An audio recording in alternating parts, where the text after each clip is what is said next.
Students, पुनः आपका आज एक बार स्वागत।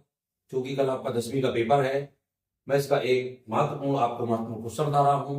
ये आपको परीक्षा में आते हैं तो किस प्रकार से हल करना है। जैसे सबसे पहले मान लो हम क्वेश्चन वो ही बता रहे हो, आप जो वाक्य हो सकता है वही का वही परीक्षा में आए, तो ध्यान रखिएगा। मान लो यहाँ आता है fill in the blanks, fill in the blanks. तो ब्लैंक्स करने के लिए मैंने आपको बताया था कि वाक्य को जरूर उतारें। आप बहुत सारे क्वेश्चनों को मत उतारें, लेकिन ये ध्यान रखिएगा ब्लैंक्स वगैरह आते हैं तो इनको परीक्षा में पूरा उतारना है। जैसे हम लिखते हैं यहाँ पर see is Khalistan than any other gun. क्योंकि मैंने आपको डिग्रियां पढ़ा चुका हूँ, डिग्रियां आपको पता होंगी। यहाँ पर जब देन लगता है तो देन का मतलब होता है तुलना, और तुलना का मतलब है, तुलना का मतलब सीधे सीधे है कि जब हम तुलना करेंगे तो वो कंपैरेटिव डिग्री होती है। इसमें मान लो खालिस्तान आते हैं, यहां आ गया इंटेलिजेंट, यहां आ गया मोर इंटेलिजेंट, मोर इंटेलिजेंट, और तीसरा इसने दे दिया मोस्ट इंटेलिजेंट, मोस्ट इंटेली, मैं यहां लिख देता हूं इंटेलिजेंट। ध्यान रखिएगा, हम बता दें जो डिग्री होती है पॉजिटिव, कॉपरेटिव एंड सुपरलेटिव, जब भी देन लग कर आए तो ध्यान रखिए कि हमेशा ये कंपैरेटिव डिग्री होती है। और कंपैरेटिव डिग्री में यहाँ पे आता है मोर, मच मोर मोस्ट होता है, तो मोर आएगा इंटेलिजेंट, यहाँ भरेंगे मोर इंटेलिजेंट। आपको इस तरह से भरना है।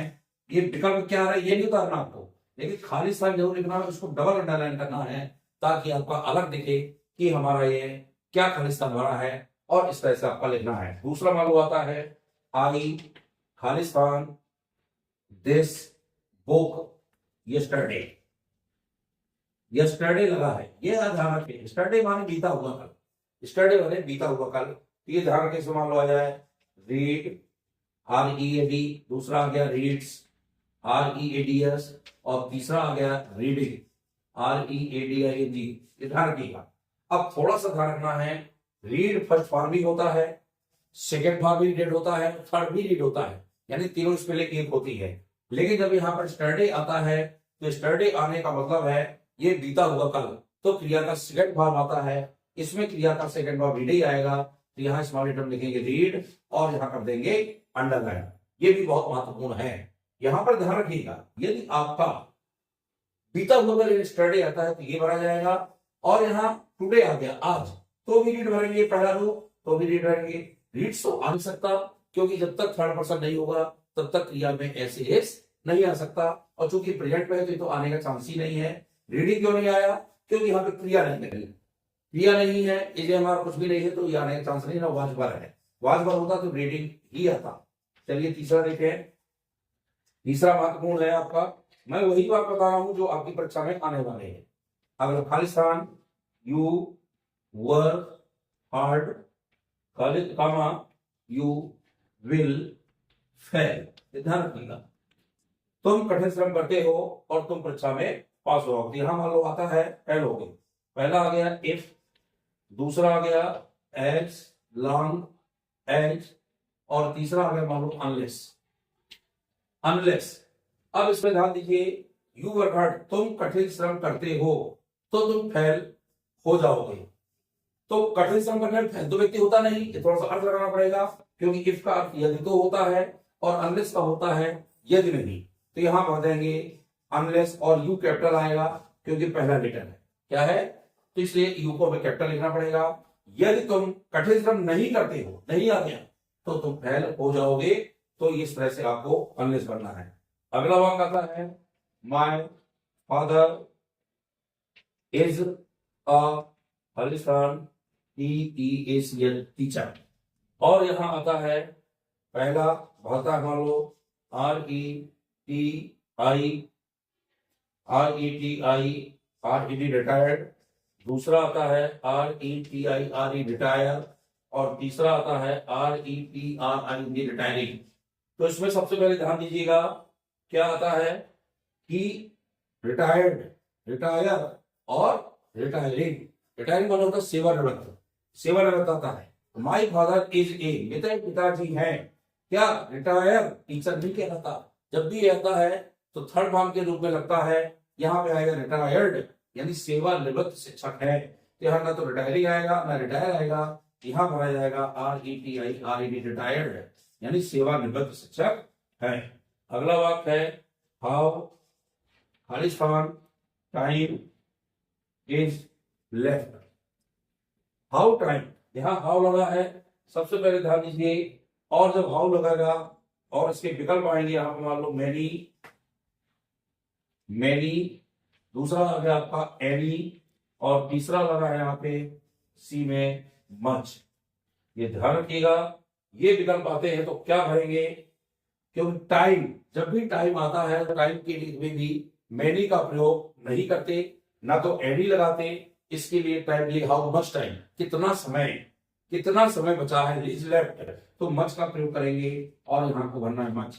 यही बात जो के जो परीक्षा में आ जाएंगे तो आप तुरंत बनाएंगे। इनको अच्छे से गौर करके पढ़ते जाइएगा और वीडियो हमारे देखते जाइए। अगला आता है ही एक्सक्लेम्ड, एक्सक्लेम्ड, और ये एक्सक्लेमेटरी सेंटेंस कहलाते हैं। यहाँ कामा आएगा, इन्वर्ट कामा आएगा, हॉट, यहाँ इन्वर्ट कामा के अंदर पहला डेट कैपिटल आता है, हॉट को Khalistan, beautiful, beautiful, flower, FLOWER, flower. और जब हॉट लगेगा तो यहाँ पे एक्सक्लेमेशन का चिन्ह आता है और ये इन्वर्टेड कॉमा लग गया मान। ये कहलाता है आपका पढ़ाया था मैंने रिपोर्टिंग स्पीच, और ये कहलाता है रिपोर्टेड स्पीच। इसमें आपके वाक्य भरने के लिए क्या आया है, यहाँ मान लो आया है ए, बी में लिखा है द, और सी में लिखा है एंड। अब आपको पता है कि ब्यूटीफुल के लिए आर्टिकल क्या लगता है, भी ये जो व्यंजन से शुरू है और व्यंजन ही इसका उच्चारण है, जिस तरह मैंने आर्टिकल पढ़ाया था इसमें हमेशा आर्टिकल भी लगता है, उसको भर करके आपको अंडरलाइन करना है। व्हाट अ ब्यूटीफुल फ्लावर, कितना सुंदर फूल है, कितना सुंदर फूल के लिए ही एक्सप्लेन उसने आसान तरीके से उसका आया, तो कितना सुंदर फूल है, इस तरह का आपका आएगा, तो ये आपको भरना है। अगला वर्क आपका है माय, मैं जहां समझा रहा हूं थोड़ा सा नीचे लिखने में दिक्कत आ रही है, तो यहां से आपको देखने में भी समस्या आएगी, इसलिए मैं इसको आगे बढ़ा रहा हूं। चलिए नेक्स्ट आता है, मान लीजिए हमने यहाँ पे लिखा your father is, your father is seriously, OUSLY, seriously ill. Seriously वाला होता है गंभीर, तुम्हारे पिताजी गंभीर बीमार हैं, इल माने बीमार, और तुम्हारे पिताजी गंभीर बीमार हैं। और फिर वापसी आ गया था you Khalistan go home, home HOME। अब इसमें भरने के लिए आता है, मान लो आ गया शुड, यहां आ गया मस्ट, और यहां पे आ गया मस्ट के बाद मान लीजिए आ गया आर्ट टू, OUGST। अब ध्यान रखिए इसमें भरेंगे क्या, तुम्हारे पिताजी गंभीर बीमार हैं, उन्हें घर जाना चाहिए, यानी तुम्हें घर जाना चाहिए। चाहिए के लिए आर्ट टू का प्रयोग तब करते हैं जब कोई ओवे वाली बात आती है या आज्ञा मानने वाली बात आती है, और ऐसा लगता है कि आज्ञा मनवाना चाहिए, कोई काम करवाना चाहिए, तो आर्ट टू का प्रयोग होता है। जैसे कहते हैं we are to obey our parents, आपको अपने माता पिता की बात मानना चाहिए, तो आर्ट टू लगेगा। और यदि कोई चीज कहते हैं यू मस्ट, यू मस्ट, तुम्हें रोड के नियम मानने ही चाहिए, तो यू मस्ट, जो रोड के नियम होते हैं, कोई चीज मस्ट होती है वो तो आपको मानना ही पड़ेगी, उसके बिना आपको तो सजा होगी या कोई समस्या पैदा हो जाएगी, तो वहां पे मस्ट का प्रयोग होता है। जबकि इसके लिए क्या लगेगा, शुड, शुड का प्रयोग किया है। शुड माने भी चाहिए, सबके माने चाहिए, इसके माने इसके माने इसके, सबके माने चाहिए होता है। लेकिन आर्ट टू का प्रयोग किसी आज्ञा वगैरह के लिए बनवाते हैं। मस्ट वहां लगाते हैं जो कंपलसरी होता है कि मानना ही पड़ेगा, उसके बिना, जैसे मत कह दे you must obey the rules of road, road के नियम आपको मानने ही पड़ेंगे, क्योंकि तो उसमें आपको समस्या पैदा होगी, या तो आप जेल के अंदर जाओगे या फिर आपका एक्सीडेंट होगा, तो वहां पे मस्ट लगता है। और आर्ट टू का प्रयोग वहां होता है कोई आज्ञा वगैरह बनवाना होता है, तो अपन आर्ट टू लगाते हैं। नेक्स्ट आगे आते हैं, क्वेश्चन आएगा मान लो डू एज डायरेक्टेड। ध्यान रखिएगा, पहला आता है इसमें IDO EXERCISE एक्सरसाइज, और यहां हम कर दे रेगुलरली, ये मैं बात पढ़ा चुका हूं, रेगुलरली। अब यहां लिखा आई डू एक्सरसाइज, उसको कहता है मान लो मेक इंट्रोगेटिव सेंटेंस। क्या कहता है? Make interrogative. इंट्रोगेटिव में आपको पता है सहायक क्रिया जो होती है वो पहले आती है, पहले आएगी तो डू जो है उसको पहले लगा दो, तो डू आई एक्सरसाइज। और रेगुलरली लिखने के बाद ये ध्यान रखिएगा हमें यहाँ पे साइन ऑफ इंट्रोगेशन जरूर लगाना है। यदि ये वाक्य है तो बनाइएगा, ये बहुत मोस्ट वाक्य है, बहुत परीक्षा में आता है। तो आई डू एक्सरसाइज रेगुलरली हो गया, तो डू आई एक्सरसाइज रेगुलरली बनेगा। दूसरा मान लो आता है टू, ये भी इंपॉर्टेंट वाक्य, to find error in others, error in others. और यहां आ गया इज इजी, ये अभी कभी पढ़ा आपको मैंने। ये कहेगा beginning it, rewrite the sentence beginning. Beginning माने प्रारंभ करो किससे? इट से। जब इट से वाक्य प्रारंभ किया जाता है स्टूडेंट्स, तो ध्यान रखो वाक्य में जहां पर सहायक क्रिया या मेन वर्ब लगी होगी वहां से हम इसको प्रारंभ करते हैं। यहां पे हमें लगाना पड़ेगा इट। क्या लगाएंगे? इट। और यहां से क्रिया लेंगे इज इजी। इट वाला वाक्य बहुत आता है ध्यान, जहां से हेल्पिंग वर्ब लगी हो, हेल्पिंग वर्ब ना हो तो मेन वर्ब होगा, उसका दूसरा रूप होगा, या फर्स्ट फॉर्म आएगा या ऐसे ही आएगा, तो वहां पर आप ध्यान रखेंगे, वहीं से स्टार्ट करेंगे। तो यहाँ पे लिखेंगे इट इज इजी, और दूसरा वाक्य यहां से पूरा उतार दो, उसमें कोई चीज नहीं। To find error in others, ये वाक्य आपका बन गया।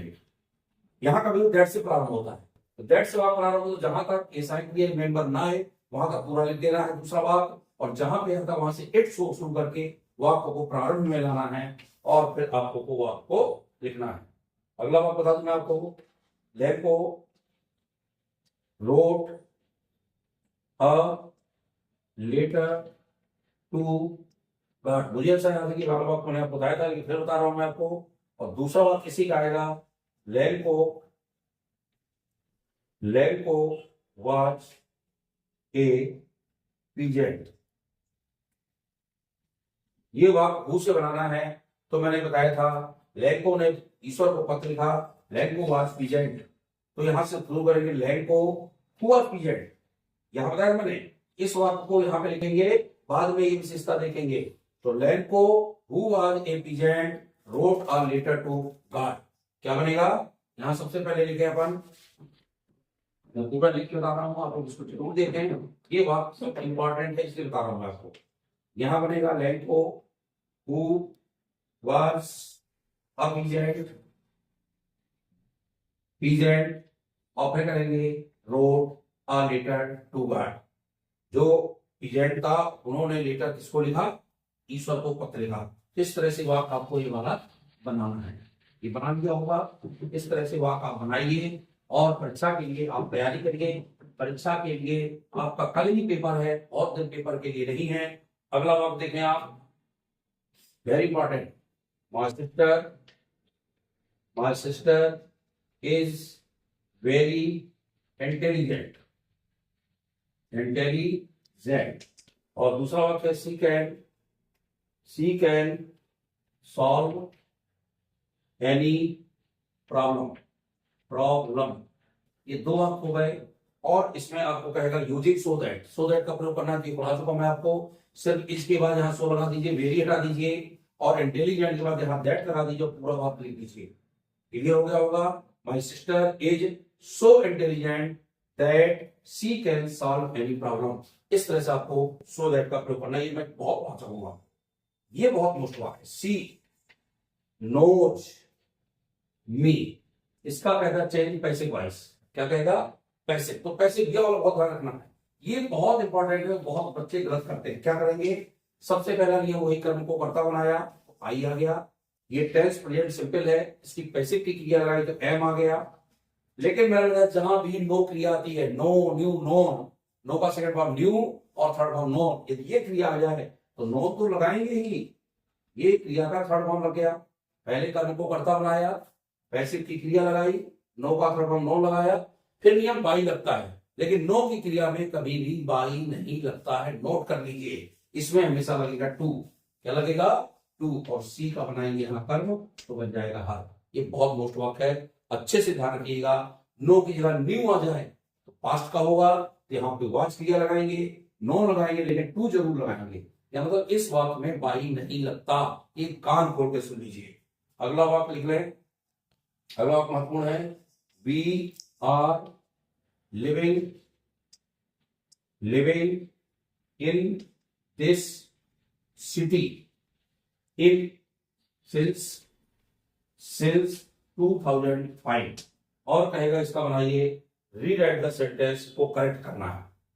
करेक्ट करने के लिए ये करेक्ट करना है, यानी आपके लिए थोड़ा सा कठिन लगेगा, लेकिन ध्यान रखिएगा जहां पे सिंस बार आता है तो हमको पता है वह वाक्य प्रेजेंट परफेक्ट कंटीन्यूअस या पास्ट परफेक्ट कंटीन्यूअस या फ्यूचर परफेक्ट कंटीन्यूअस होता है सिंस और लगने में। ये हमने प्रेजेंट बनाना, चूंकि प्रेजेंट में दिया है ना, यहाँ वी के साथ क्या लगा देंगे, ये प्रेजेंट परफेक्ट बनेगा, यहाँ लग जाएगा वी हैव बीन। क्या लग जाएगा, हैव बीन, और फिर लिविंग जियो का क्यों आएगा, इन दिस सिटी जियो का क्यों आएगा, सिंस जियो का क्यों आएगा, और 2005 जियो का क्यों आएगा। इस तरह से लगाएंगे तो ये बन जाएगा प्रेजेंट परफेक्ट कंटीन्यूअस टेंस। ये वाक्य ही कुछ महत्वपूर्ण है, ये वाक्य ही आपको पढ़ लेना है, तो हो सकता है परीक्षा में आपसे ये वाक्य आ जाए तो बहुत जल्दी बन जाएंगे। इस तरह के विकल्प अभी शाम को आपको एक वीडियो और दूंगा दोबारा बनाकर, ताकि आपके वाक्य ही परीक्षा में आए तो आपसे बने, बहुत अच्छा रहेगा। इसको लाइक शेयर करते जाएं, कमेंट करें, सब्सक्राइब करें और बच्चों को आगे शेयर करें, ताकि आपके दोस्त जो हों उनको भी ये पढ़ सके और उनको बन सके। बहुत बहुत धन्यवाद।